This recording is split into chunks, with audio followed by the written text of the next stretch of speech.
Bon matin tout le monde. C'est ajustement technique. Prendre le PowerPoint aussi lorsque. Good. Bon.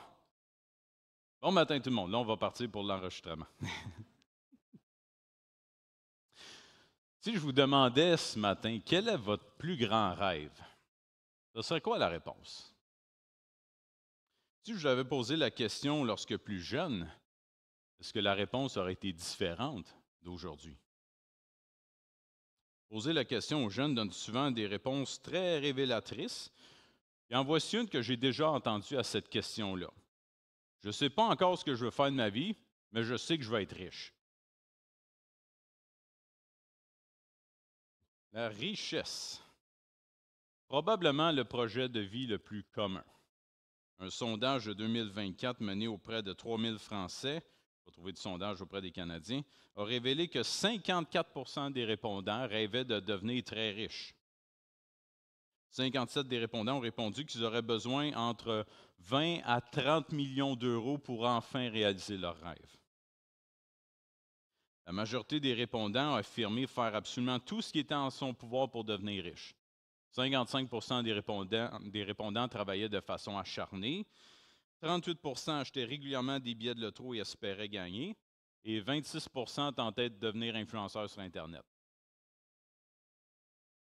Pourtant, Proverbe 23, 4 à 5 nous dit « Ne te tourmente pas pour t'enrichir, n'y applique pas ton intelligence. Veux-tu poursuivre du regard ce qui va disparaître, car la richesse se fait des ailes, et comme l'aigle, elle prend son envol. »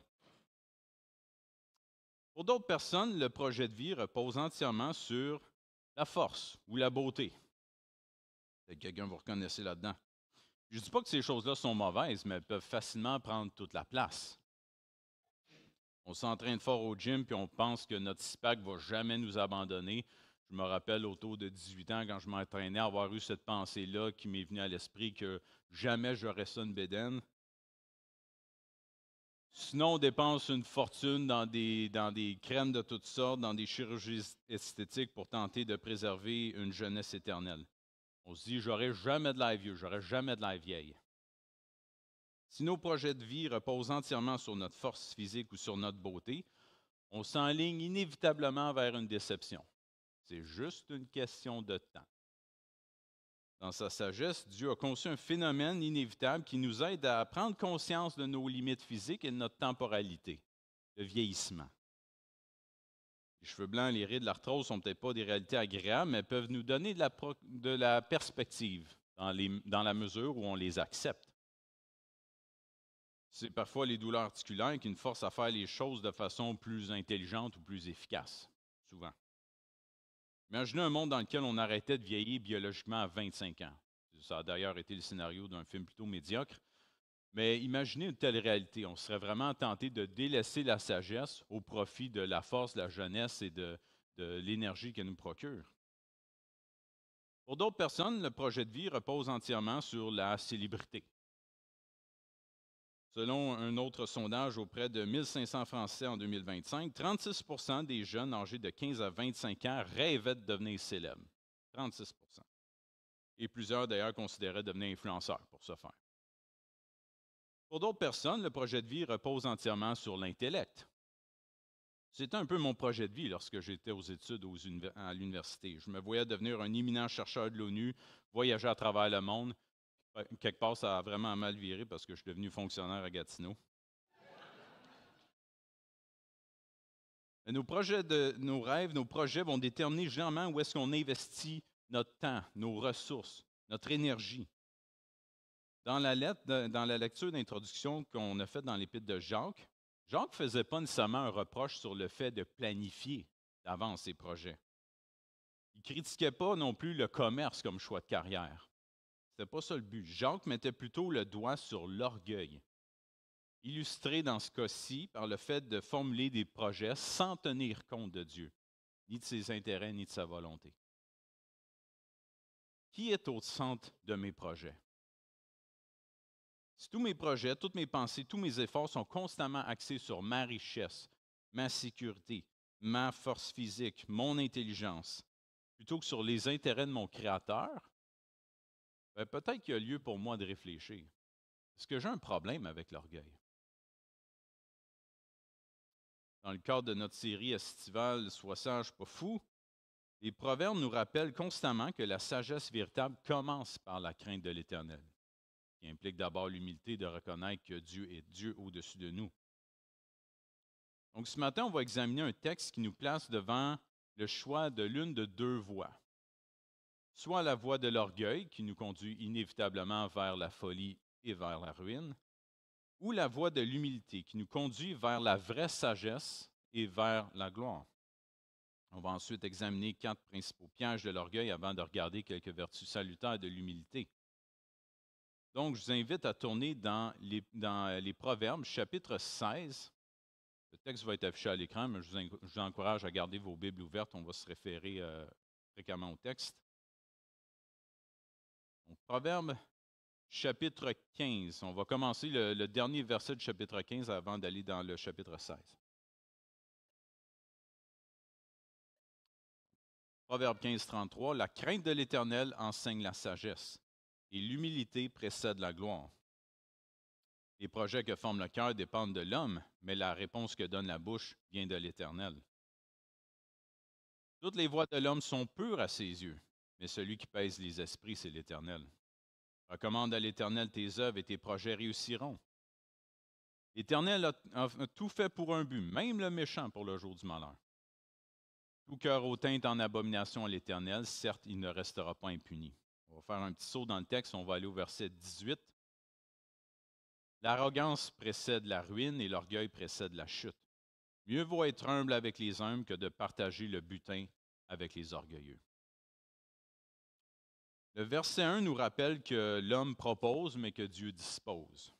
De façon plus générale, les versets 1 à 4 nous invitent à prendre conscience de la folie de croire que l'homme est absolument en contrôle de ses projets et qu'il possède l'autorité finale sur tous ses voies. Un slogan particulièrement populaire de notre époque, puis qu'on entend constamment sous diverses formes au Québec, « J'ai le doigt », généralement appelé comme ça sur Internet d'ailleurs. Mais dès notre enfance, on nous berce souvent avec des proverbes psychopopes du genre « Tu peux faire tout ce que tu veux dans ta vie, le monde n'a aucune limite ». Ou encore « Va au bout de tes rêves si tu ne veux pas éviter les regrets ». Ou encore « Arrête d'écouter les autres, mais écoute plutôt la voix de ton cœur ». On en voit constamment de ça sur notre fil Facebook. Genre même un petit background avec un arc-en-ciel, des petites fleurs, des oiseaux, des choses comme ça. Mais il faut faire attention avec ce genre de psychopop-là.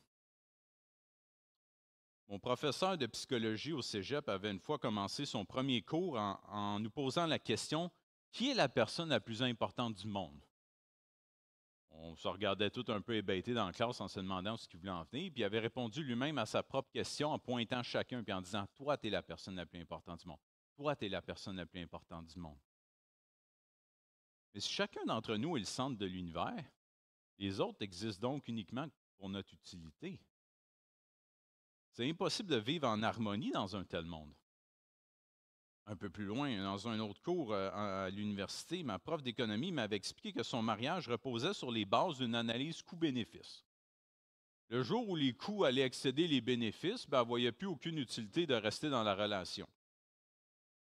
Ça peut sembler terrible lorsqu'on verbalise comme ça, mais combien de gens basent leur relation sur ce même fondement, une analyse coût-bénéfice? Je suis ami avec telle personne parce que j'ai du fun avec, mais le jour où ce sera plus vrai, ciao bye. Je suis ami avec cette personne-là parce que c'est bien vu d'être ami avec cette personne-là, mais ce qui m'intéresse beaucoup plus, c'est le cercle social auquel ça me donne accès. Ou encore, je suis en couple avec une personne parce qu'il est riche et c'est financièrement avantageux pour moi. Ou encore, je suis en couple avec une personne uniquement pour l'aspect physique, mais ah oui, je dois endurer le fait que cette personne pense différemment de moi. Ou bien, je vais aller m'acheter un chien parce que c'est cute. Mais le jour où ça va être du trouble, ben, je vais l'abandonner dehors ou aller le domper devant la SPCA comme le font des dizaines de milliers de Québécois chaque année. L'homme charnel tend naturellement à rechercher son propre intérêt et souvent à travers les autres. C'est donc pas étonnant que les gens de notre société soient si rapides à invoquer leurs droits et d'exiger des autres qu'ils se plient à leur volonté. La Bible nous invite plutôt à reconnaître qu'il existe un Dieu qui est au contrôle de tout ce qui se passe dans l'univers et qui possède le droit d'intervenir, de donner ou de reprendre. La liberté dont on jouit est un privilège que Dieu nous accorde et pour lequel un jour il va demander des comptes. Je ne suis pas la personne la plus importante de l'univers, ni vous d'ailleurs. Dieu est la personne la plus importante de l'univers. Et quiconque s'oppose à cette vérité déstabilise l'harmonie qui devrait exister dans notre monde. Le dernier verset de notre lecture, dans Proverbe 16, 19, nous place devant un choix. Soit la voie de l'humilité, qui implique peut-être un renoncement présent mais en vue d'une récompense future, soit la voie de l'orgueil, qui implique probablement une gratification immédiate, un butin, mais avec la ruine comme destinée future. C'est quoi l'humilité? Dans les Écritures, l'humilité de cœur se définit d'abord par la soumission à Dieu, soit de reconnaître notre état de faible créature devant la majesté et la souveraineté de notre Créateur. Lorsque Dieu occupe la première place, les autres choses vont tendre à se mettre naturellement à la bonne place. Lorsqu'on reconnaît nos limites, on devient conscient de notre dépendance à Dieu. Lorsqu'on reconnaît nos fautes, la repentance nous interpelle. Lorsqu'on reconnaît notre profonde ignorance et notre aveuglement spirituel, alors la véritable sagesse nous ouvre grand les bras, comme c'est décrit dans Proverbe 8. Contrairement à ce que plusieurs croient, l'humilité ne consiste pas non plus à se dénigrer ou à se rabaisser soi-même pour élever les autres, mais plutôt à reconnaître sa juste place et à ne pas chercher à prendre celle des autres ou celle de Dieu. Aux antipodes de l'humilité qui nous guide vers la véritable sagesse se trouve l'orgueil, qui dirige nos pas vers la folie et vers le juste jugement de Dieu, comme on le voit au verset 5. C'est quoi l'orgueil?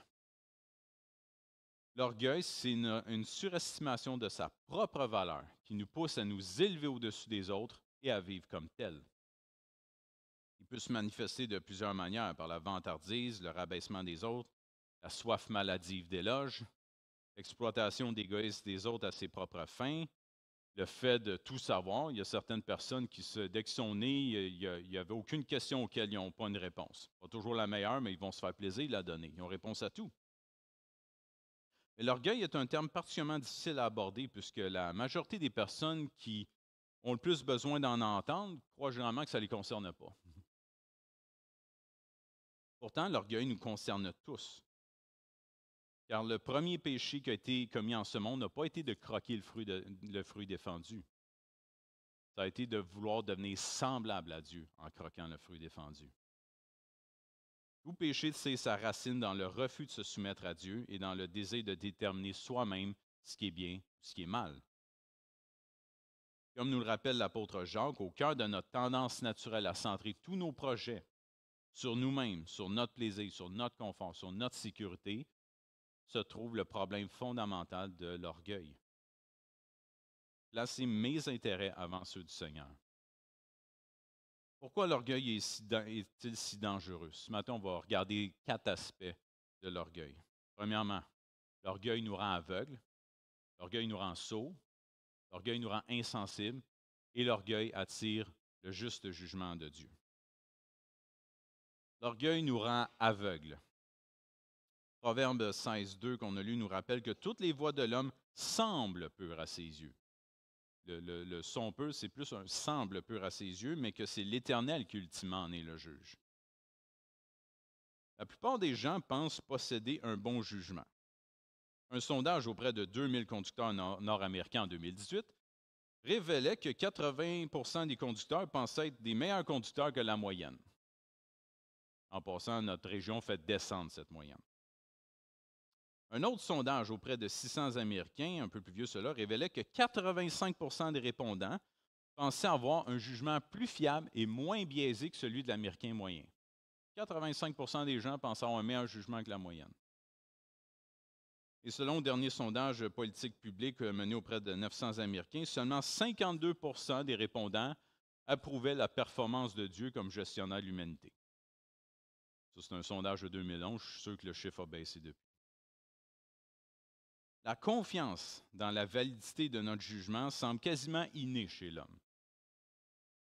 On pense souvent que notre lecture de la situation est juste parce qu'on possède de bonnes valeurs, parce qu'on est relativement éduqué, ou parce qu'on sait sincèrement dans notre cœur que telle chose est bonne ou mauvaise. On ne va jamais progresser dans la sagesse véritable tant qu'on ne reconnaîtra pas une vérité fondamentale. Notre jugement n'est pas fiable. Depuis la chute, tout ce que je pense et la façon dont je pense sont teintés par le péché et doivent être réexaminés à la lumière de la parole de Dieu. Et même au niveau collectif, combien de choses qui étaient autrefois mauvaises sont devenues bonnes et inversement. Même la moyenne du jugement collectif n'est pas fiable. Je ne prétends pas que c'est absolument impossible de rendre un jugement juste. Je dis simplement qu'il faut être prudent et de ne pas accorder trop de crédibilité à notre cœur pécheur. Si on est moindrement honnête avec nous-mêmes et qu'on se regarde dans le miroir, on est souvent biaisé, instable et motivé par notre propre intérêt, si on est honnête. C'est pourquoi on a besoin d'une meilleure unité de mesure. On a besoin d'un meilleur point d'ancrage. Et Dieu est ce point d'ancrage. Dieu voit l'entièreté de la situation. Il voit parfaitement les cœurs et il ne change pas dans le temps. Et il est motivé par les critères infiniment élevés de sa propre sainteté. Dieu ne bâclera jamais un jugement parce que ça ternirait sa perfection. Donc, ne cherchons pas à développer une sagesse qui est hors du Créateur. Une telle sagesse est trompeuse et vaine. Ici, à l'Église, on ne prêche pas de devenir des meilleures personnes avec des ateliers de développement de soi avec une petite saveur spirituelle. On ne cherche pas non plus à étudier c'est quoi le consensus social pour ensuite réévaluer notre théologie puis nos dogmes. Non, ce qu'on prêche ici à l'Église, c'est la soumission totale à la volonté de Dieu. C'est là que se trouve la vraie sagesse. Deuxième point, l'orgueil nous rend sourds. Des fois, on n'est pas mieux que lui, soyons honnêtes. L'orgueil nous rend sourds parce que l'orgueil veut tout simplement pas entendre ni se remettre en question. Une des manifestations fréquentes de l'orgueil, même dans le monde chrétien, est la rapidité avec laquelle on va invoquer nos droits ou notre liberté en Christ pour éviter tout examen de conscience. Juge-moi pas. On entend souvent celle-là. Lorsqu'une personne nous fait une remarque, la seule réaction acceptable en tant que chrétien est d'abord d'écouter le message, deuxièmement, de faire un examen de conscience honnête. Toute autre réaction qui ne commence pas par ces deux étapes est probablement motivée par l'orgueil. Peut-être que la remarque ne sera pas présentée avec douceur et en vue de l'édification. Ça se peut. Peut-être qu'il va falloir faire abstraction du ton, puis peut-être essuyer postillon après sur notre chemise. Peut-être que le messager a tort dans son approche ou carrément tort dans son propos. Ça se peut.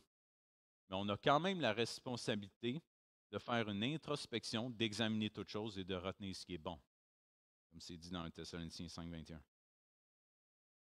Avant même d'entendre la remarque, peut-être qu'on va être tenté de tirer sur le messager et d'attaquer sa crédibilité à nous reprendre. Ah, attends, toi, tu me juges? Toi, tu vas me reprendre? À titre d'exemple, j'aimerais mettre de l'avant un personnage des Écritures qu'on cite rarement, parce qu'il est peu recommandable. Le général Joab, le général de l'armée du roi David. Toute sa vie, Joab n'a pas contenu sa vengeance et a assassiné plusieurs personnes en temps de paix, sans autorisation ni raison valable autre que celle de son propre intérêt. David a même maudit la descendance de Joab qui n'a pas connu une fin heureuse.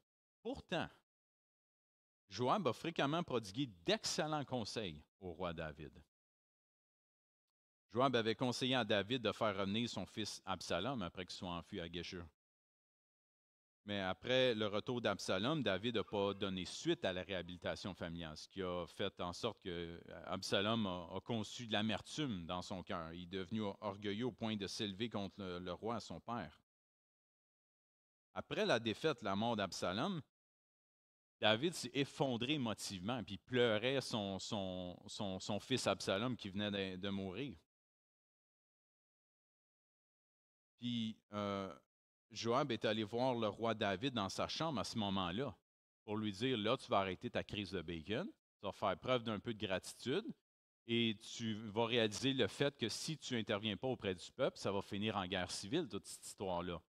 Et puis Joab et son armée s'étaient battus pour préserver la vie du roi et de toute sa famille contre Absalom. Donc Joab a brassé le roi David pour le ramener un peu à l'ordre. Et lorsque David a ordonné un recensement de ses forces militaires par pur orgueil, Joab s'est fortement opposé à cette idée-là du roi. Il n'a même pas dénombré les tribus de Benjamin puis de Lévi parce que l'ordre du roi lui semblait être une abomination. Ce n'est pas rapporté dans les Écritures, mais peut-être que David aurait pu dire à Joab, « Tu es qui pour me juger? Examine donc ta propre vie, puis pense à ça pendant que tu vas faire mon recensement. » Mais pourtant, si David avait prêté oreille au bon conseil de Joab, il y a 70 000 personnes qui ne seraient pas mortes en Israël à cause de la plaie qui s'en est suivie. Parfois, les meilleurs conseils ne viennent pas des gens auxquels on s'y attend. Plutôt que de céder à l'orgueil et de juger le messager et de se boucher les oreilles, ayons l'humilité d'écouter et de s'examiner soi-même. Troisième point, l'orgueil nous rend insensibles et fous, comme une montagne de pierre. En janvier 1993, Jean-Claude Roman, un éminent chercheur de l'OMS, l'Organisation mondiale de la santé, il tue sa femme et ses 2 enfants dans leur demeure. Le lendemain, il va déjeuner avec ses parents, puis l'assassine aussi. Et le soir, il tente de tuer sa maîtresse avant de finir dans une tentative de suicide ratée. Il va être emprisonné, jugé officiellement coupable de 5 meurtres. Durant l'enquête, la principale énigme, c'était celle du mobile. Pourquoi? Pourquoi un éminent savant de l'OMS, respecté dans le monde médical, au style de vie aisé, marié avec 2 beaux enfants, pourquoi il ferait un geste aussi insensé? Le mobile du crime va devenir plus clair lorsque l'enquête révèle que Jean-Claude Roman n'a jamais été médecin. À la fin de la 2e année de baccalauréat en médecine, Jean-Claude a omis de se présenter à un examen, qu'il a donc échoué. Pourtant, il a prétendu à ses proches d'avoir réussi cet examen-là, d'avoir obtenu sa licence de médecine et d'avoir décroché un poste de chercheur important à l'OMS.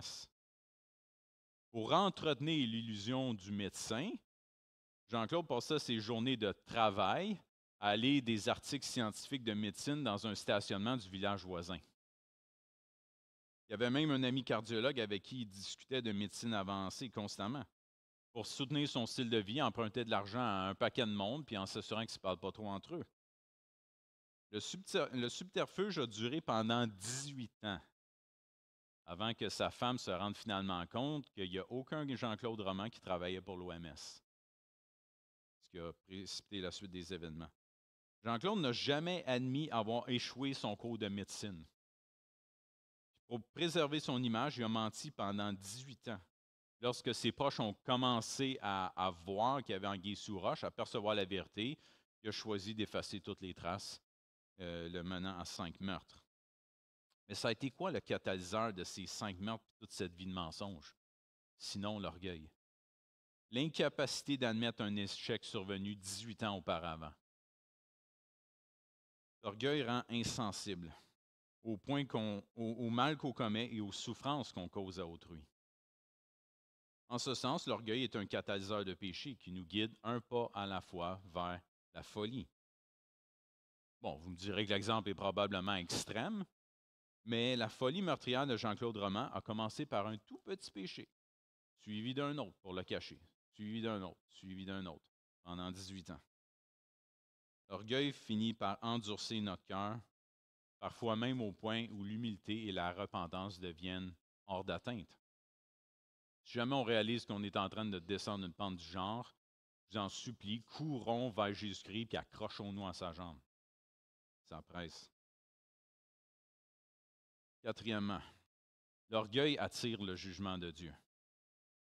Grand arbre attire la foudre, dit un dicton. Lorsque l'orage gronde et qu'on est pris dehors en pleine nature, en plein milieu d'un champ, aller pas en dessous d'un arbre, c'est la pire place où se mettre. Où est-ce qu'on se met? Dans l'endroit le plus bas, un fossé, une dépression, quelque part de creux. L'endroit le plus sûr et le plus bas. Il y a là une image puis une application pour comment Dieu juge le péché d'orgueil. Proverbe 6, 16 nous dit, « Il y a 6 choses que l'Éternel et même 7 qu'il y en a horreur. La première, les yeux hautains. » Proverbe 16, 5 qu'on a lu, « Tout cœur hautain est en abomination à l'Éternel. Certes, il ne restera pas impuni. » L'orgueil est une abomination à l'Éternel. C'est la folie d'une créature qui s'élève au-dessus de la création devant les regards attentifs du Créateur Tout-Puissant. C'est fou quand on y pense. L'orgueil fait de nous, faibles créatures mortelles, le centre de l'univers, ce qui nous amène à la folie, à l'exploitation des autres. Mais parfois, Dieu va utiliser les orgueilleux pour l'accomplissement de ses plans, sans même qu'il en soit conscient. Dieu l'a fait avec Babylone, qu'il a utilisé pour chantier Juda et l'amener en exil. Ensuite, qu'est-ce qu'il a fait? Il a chantié Babylone ensuite pour son orgueil. Parfois, c'est difficile, voire impossible à un peuple de punir l'orgueil de son empereur, soit parce que le peuple l'admire, soit parce qu'il le craint, ou soit parce que le peuple est démuni et impuissant devant lui. C'est pourquoi Dieu, le roi des rois, prend lui-même le rôle en charge, même si on se sent impuissant. Dieu est en contrôle et il s'occupe des rois.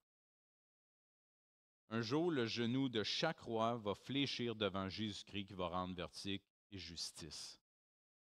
Oui, ça ne règle peut-être pas les problèmes, toute l'injustice actuelle qu'on voit dans notre monde, mais c'est l'espérance à laquelle les chrétiens sont invités à s'accrocher dans les Écritures. Dieu s'occupe des rois. Mais Dieu s'occupe également de l'orgueil de ses serviteurs. En fait, Dieu est particulièrement sévère avec le péché d'orgueil, surtout lorsqu'il est commis par un de ses représentants. Je vous invite à tourner, il va être affiché à l'écran, dans 2 Chroniques, chapitre 26. Un certain roi de Juda, nommé Osias.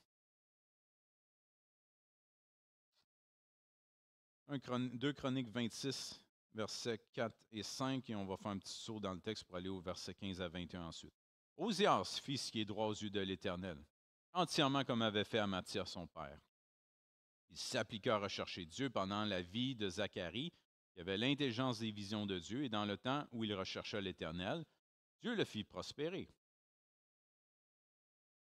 Sa renommée s'étendit au loin, on est au verset 15, sa renommée s'étendit au loin, car il fut merveilleusement soutenu jusqu'à ce qu'il devint puissant. Mais lorsqu'il fut puissant, son cœur s'éleva pour le perdre. Il pécha contre l'Éternel son Dieu. Il entra dans le temple de l'Éternel pour brûler des parfums sur l'autel des parfums. Le sacrificateur Azaria entra après lui, avec 80 sacrificateurs de l'Éternel, hommes courageux, qui s'opposèrent au roi Osias et lui dirent, « Tu n'as pas le droit, Osias, d'offrir des parfums à l'Éternel. Ce droit appartient aux sacrificateurs, fils d'Aaron, qui ont été consacrés pour les offrir.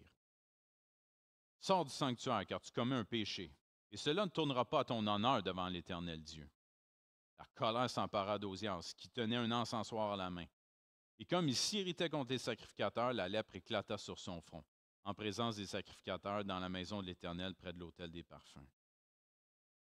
Le grand sacrificateur Azaria et tous les sacrificateurs portèrent les regards sur lui, et voici, il avait la lèpre au front.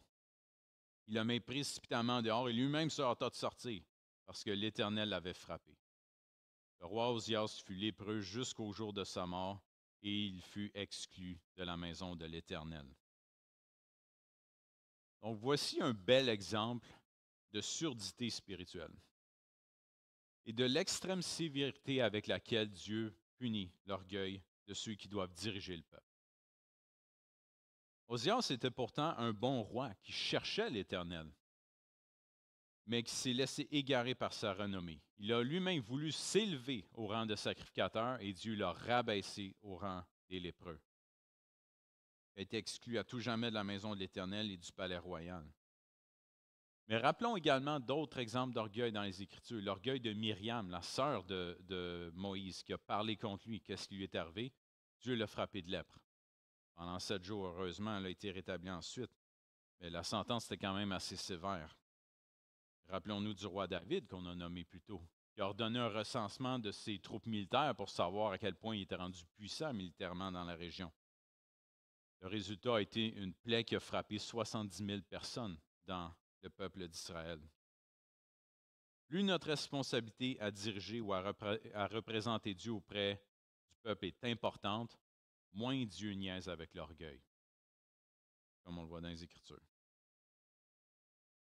À ce point-ci, je dois vous avouer que j'ai une petite crainte. J'ai peur que plusieurs d'entre nous ici ayons en tête le nom d'une autre personne particulièrement orgueilleuse. Peut-être même qu'on pense tout en même personne. Mais je crains qu'on oublie de regarder dans un miroir. Les chrétiens sont loin d'être à l'abri de l'orgueil. Ce n'est pas parce qu'on reconnaît que notre salut s'obtient par une grâce imméritée que soudainement on devient immunisé contre l'orgueil. En fait, la sanctification que Dieu veut opérer au sein de l'Église et dans nos propres vies nous rend particulièrement propices à d'autres types d'orgueil un peu plus subtils. On va illustrer par un verset qu'on connaît bien. Luc 18, 11. Le pharisien debout priait ainsi en lui-même: Ô Dieu, je te rends grâce de ce que je ne suis pas comme le reste des hommes qui sont ravisseurs, injustes, adultères, ou même comme ce publicain. Je jeûne 2 fois par semaine, je donne la dîme de tous mes revenus. On va regarder le même texte, mais dans une autre version, dans la version évangélique révisée. Le chrétien, debout, prie en lui-même: Ô Dieu, je te rends grâce de ce que je ne suis pas comme le reste des hommes qui sont athées, woke, maga, ou même comme ce chrétien tiède qui en arrache avec son péché depuis 10 ans. Je vais à l'église 2 fois par semaine, je donne la dîme de tous mes revenus avant impôt et je sers dans un ministère.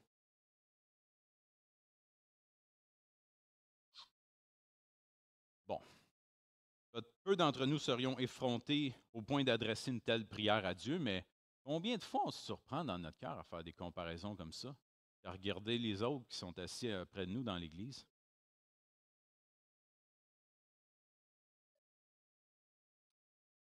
N'oublions pas que nous aussi, nous étions des enfants de colère comme les autres, comme c'est dit dans Éphésiens 2, 3. Le fait d'avoir obtenu la grâce et le pardon de Dieu ne procure aucunement le droit de mépriser ceux qui n'ont pas encore reçu cette grâce. Tristement, certaines églises dites évangéliques répandent des discours haineux et méprisants envers des âmes perdues pour lesquelles Christ a versé son précieux sang. Il faut dénoncer de tels discours, pas en prétendant que le péché est correct, mais en rappelant en parole et en acte que les bras de Jésus-Christ sont ouverts à tout pécheur repentant. N'importe qui rentre dans notre Église et qui cherche sincèrement la face de Dieu est la bienvenue, peu importe ce qu'elle a de l'air, peu importe ce qu'elle a fait. Jésus nous a appelés à être le sel de la terre, pas le poivre de Cayenne. Lorsque Dieu m'accorde la grâce de sanctifier ma conduite et de vaincre certains péchés tenaces, je pourrais être tenté de m'enorgueillir. Je pourrais être tenté de regarder de haut le chrétien qui semble jamais être capable de se prendre en main ou qui lutte encore contre un péché. Je pourrais être tenté de croire que, après tous mes efforts, tout le temps que j'investis pour le service de l'Église, Dieu me doit bien une petite faveur, une petite bénédiction de fois de temps en temps. Je peux être tenté de penser qu'après tout ce que je fais dans l'Église, dans l'ombre, l'Église ne m'apprécie vraiment pas à ma juste valeur. Puis il devrait faire preuve d'un petit peu plus de gratitude à mon égard. Mais je peux aussi choisir de résister activement à la tentation de m'enorgueillir. Je peux voir, je peux démasquer le péché, le piège que le péché tend dans mon cœur. Et je peux choisir de ne pas mordre à l'hameçon et avoir de quoi être fier. Faire attention au deuxième niveau d'orgueil. Des fois, c'est après une victoire spirituelle ou quand on se pense suffisamment saint que le péché nous guette pour venir corrompre notre cœur. Les Proverbes nous offrent le choix entre la sagesse et la folie. L'ensemble des Écritures nous révèle que la voie de l'orgueil mène inévitablement vers la folie et la perdition. C'est donc impossible pour nous d'être sages si on tient à notre orgueil. Les Écritures nous proposent une meilleure voie, celle de l'humilité. La vraie sagesse passe obligatoirement par l'humilité. Premièrement, reconnaissant que Dieu a pleine autorité sur ma vie et sur mes voies. Et deuxièmement, me sacrifiant pour élever les autres et pour glorifier mon Créateur. On va examiner deux bénéfices de l'orgueil, deux bienfaits de l'humilité, pas de l'orgueil du tout. Premièrement, Dieu nous abaisse pour notre bien, pour sa gloire. Et deuxièmement, Dieu nous élève pour sa gloire. Il y a peut-être une contradiction dans tes slides. Oui et non. Pour être utile à son Créateur puis pour le glorifier, l'orgueil inné de l'homme a premièrement besoin d'être brisé. C'est important. La première étape est nécessaire à la seconde. Par ce processus, Dieu veut restaurer l'homme tel qu'il aurait dû être, pour sa gloire.